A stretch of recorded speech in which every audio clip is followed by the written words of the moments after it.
Zavodda istehsal olunan çox geniş çeşitli kabel, alçaq gərginlik kabelləridir. 0.6-1 kilovolta qədər şəbəkələrdə istifadə olunur. İstehsal olunan kabellərin ən kəsik sahəsi 1,5 mm kvadratdan ta 300 mm kvadrata qədər dəyişə bilər. Ən kəsik sahəsi də tələb olunan gücə görə seçilir.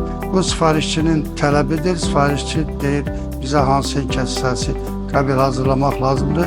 Zavod onu hazırlayır. Alçaq gərginlik kabelləri 1, 2, 3, 4 və 5 damarlı hazırlana bilər. Damarlar bir-birindən izole edilir. Sonra onlar bir yerdə bükülür, kabel halına salınır. Xarici örtük çəkilir.